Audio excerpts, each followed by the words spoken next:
In 1963, deep in rural Yerba Buena, Mexico, a small religious cult carried out a series of ritual killings under the belief that evil spirits and divine punishment could only be stopped through violent purification. This was not rumor.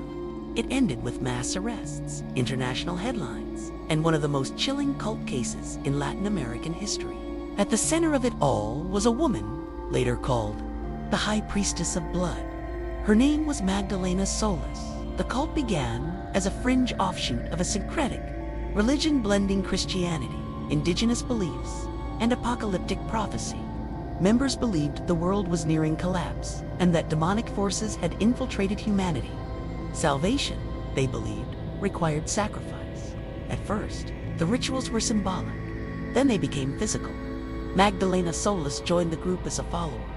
According to court records, she was later elevated to a divine role and declared the living incarnation of an Aztec goddess.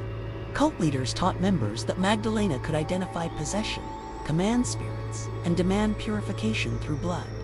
Once she spoke, no one questioned her. Children were among the first victims. According to police testimony, several children were labeled as spiritually contaminated teether, possessed, cursed, or chosen. Cult leaders claimed that children's suffering was necessary to cleanse the group and appease supernatural forces, threatening their survival. Parents were present. Some participated.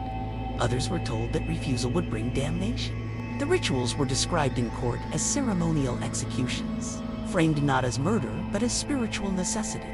Victims were restrained, surrounded by chanting adults, and subjected to prolonged rituals intended to release spirits and empower the goddess.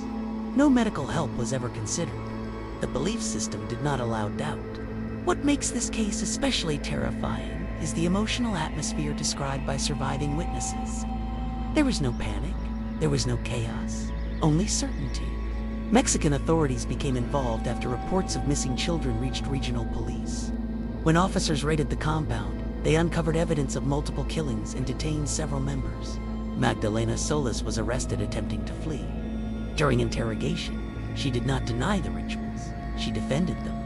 In court, prosecutors presented testimony describing how possession language was used to justify escalating violence.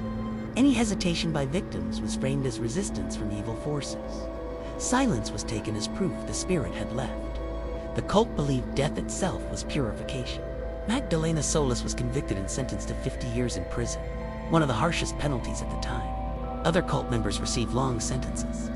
The case horrified Mexico and remains one of the country's most infamous cult tragedies.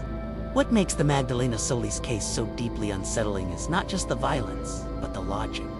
Once a person was labeled possessed, there was no way back. Innocence meant nothing. Screams meant resistance. Death meant success. Psychologists later analyzed the case as a textbook example of belief-induced moral collapse, where spiritual authority completely replaced human empathy. Parents later testified that fear of supernatural punishment was stronger than fear of the law. By the time police arrived, the belief system had already erased the concept of wrongdoing. Today, the Magdalena Solis cult murders are studied in criminology and cult psychology as one of the most extreme examples of ritualized possession violence in Latin America. Not because demons were proven to exist, but because belief made murder feel holy.